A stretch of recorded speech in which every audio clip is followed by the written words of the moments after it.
எம்எல்ஏக்கள் ராஜினாமா கடிதங்களை சபாநாயகர் ஏற்றுக்கொண்டதில் எந்த உள்நோக்கமும் இல்லை என சட்டமன்ற செயலாளர் தெரிவித்திருக்கிறார். இது தொடர்பான கூடுதல் தகவல்களை நமது தலைமை செய்தி ஆசிரியர் கண்ணன் வழங்கிட கேட்கலாம். கண்ணன், உங்க விரிவான தகவல். அதிமுக எம்எல்ஏக்கள் 4 பேர் ராஜினாமா செய்ததை சபாநாயகர் ஏற்றுக்கொண்டதை எதிர்த்து அதிமுகவின் இபிஎஸ் பிரிவு கொறடா அக்ரி கிருஷ்ணமூர்த்தி தொடர்ந்த வழக்கு விசாரணை இன்று சென்னை உயர்நீதிமன்றத்தில் நடைபெற்றது.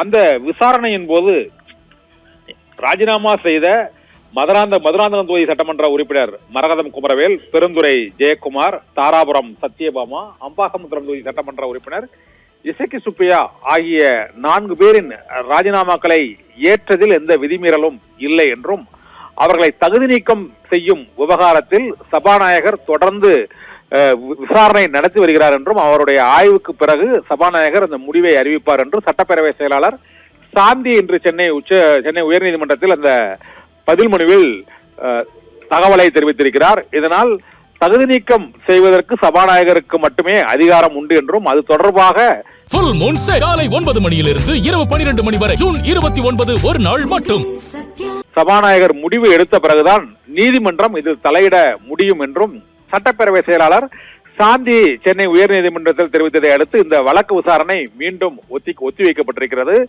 இந்த தகுதி நீக்க விவகாரத்தில் முதலில் 25 பேரை தகுதி நீக்கம் செய்ய வேண்டும் என அதிமுக கொறடாக்கு அக்ரி கிருஷ்ணமூர்த்தி வேண்டுகோள் விடுத்த சூழ்நிலையில் அதன் பின்னர் 21 பேர் மன்னிப்பு கொடுத்ததால் அவர்களை தகுதி நீக்கம் செய்ய வேண்டியது தேவையில்லை, அவர்கள் மீண்டும் அதிமுக எம்எல்ஏக்களாகவே தொடர்கிறார்கள் என்பதாலும் இப்போது 4 பேர் மட்டுமே அந்த தகுதி நீக்க விசாரணை வளையத்தில் இருந்தாலும் அவர்கள் எம்எல்ஏ பதவியை ராஜினாமா செய்துவிட்டதால் அவர்களை தகுதி நீக்கம் செய்ய வேண்டும், அவர்களது ராஜினாமாவை ஏற்றது செல்லாது என அறிவிக்க கோரி சென்னை உயர்நீதிமன்றத்தில் அதிமுக கொறடா அக்ரி கிருஷ்ணமூர்த்தி தொடர்ந்த வழக்கில் இன்று நடைபெற்ற விசாரணையின் போது சட்டப்பேரவை செயலகம் சபாநாயகரின் செயல்பாடு மற்றும் நிர்வாக நடைமுறைகளுக்கு கால கெடு நிர்ணயிக்க முடியாது என்றும் அவர்கள் தகுதி நீக்கம் தொடர்பாக உரிய நேரத்தில் அந்த நடவடிக்கையை எடுப்பார் என்றும் சட்டப்பேரவை செயலாளர் சாந்தி தரப்பில் உறுதி அளிக்கப்பட்டது.